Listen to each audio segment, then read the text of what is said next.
Remake Intel CPUs.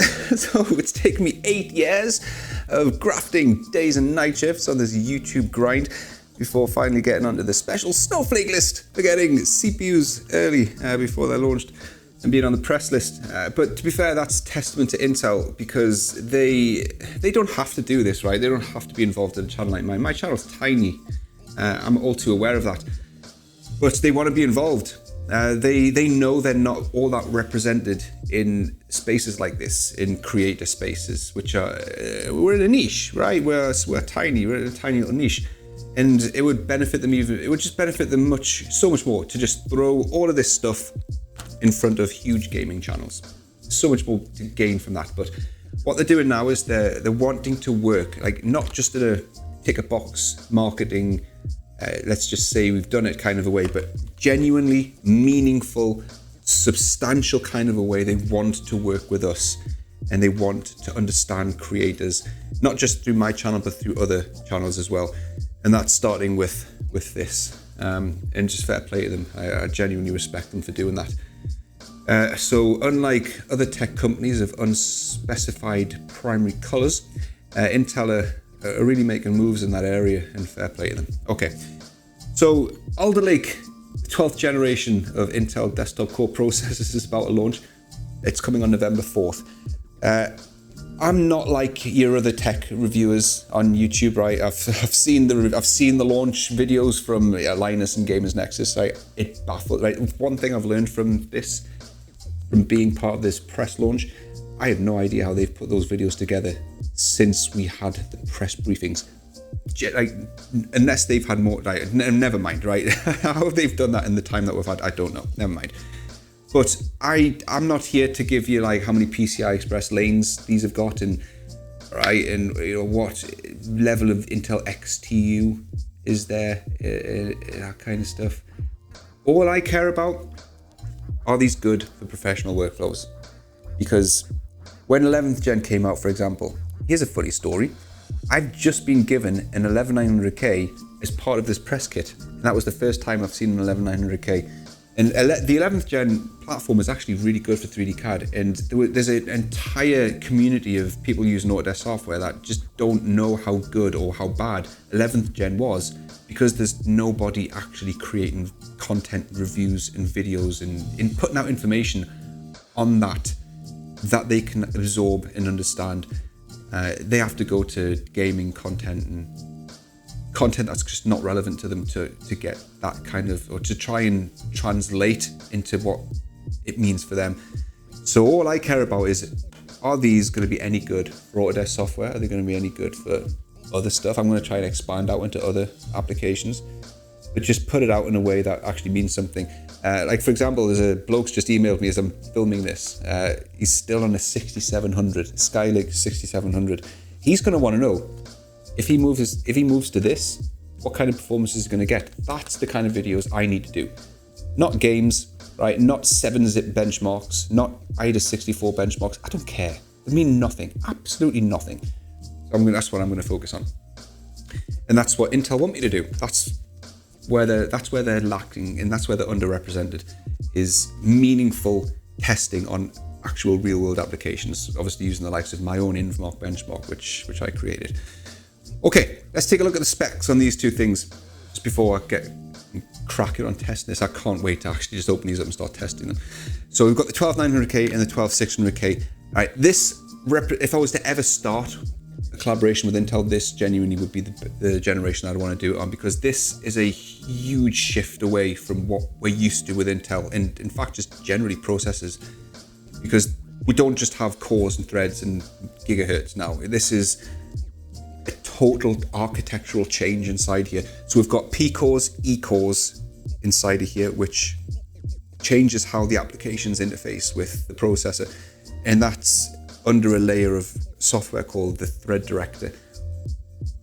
There's so many questions there which remain unanswered until I start testing, because that could go either way. It really could, and it maybe already has. I've seen some data on Intel's own benchmarks on their slides, which normally they're exaggerated in their favor, but it looks the other way. I've seen some Revit benchmarks on Intel's own slides, and they're actually double the amount of time a normal Revit RFO benchmark should take.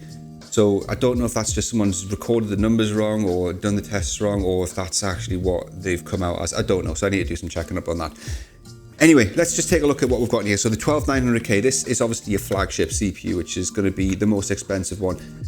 I don't have at the moment figures for the UK MSRP, but I'll put it on screen if I do. 12900K, this is coming in with 8 performance cores and 8 efficiency cores. The performance cores are the ones that are hyper-threaded, the efficiency cores are not. So you're going to get an imbalanced core to thread ratio now on CPUs moving forwards. So the way this works, right, with performance cores and efficiency cores, they're going to be called P&E cores, which I keep hearing it as Pekingese cores. What is he, Chinese, Japanese, Pekingese? Get on your fucking knees. Which just really does my... But P&E cores, performance core is supposed to be for your main single-threaded heavy workloads, for the likes of your Autodesk Inventor, for your Revit, for your AutoCAD, for, you know, things that just get assigned to a core and your single-threaded workloads. Your efficiency cores are for your heavily threaded workloads, so your multi-threaded applications. The thread director is the layer of software that's supposed to assign the applications to the correct cores and just schedule everything between the cores. Everything kind of relies on that thread director. There's a lot relying on that. Now, you see, the thing is, during the press day, we had a Q&A sort of session. I asked, how do we know if, when a software is not performing as expected, how do we know whether that's because the software is just having a bad day, you've got a dodgy data set, or if the thread director has assigned something to the wrong core? How do we validate this? Nobody knew.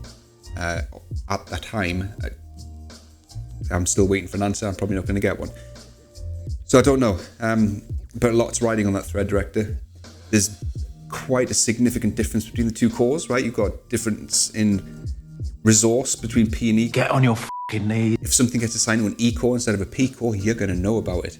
It's going to be significantly slow. You can know about it on face value as in performance, but you're not going to know it's actually on an E core. So how do you validate that? How do you check? And how do you stop it? Can you manually assign something to it? I don't know, right? So there's a lot of questions here. Yeah, anyway, so 16 total cores, 8P, 8E, with 24 total threads. You've got 30 megs of L3 cache, 14 megs of L2 cache.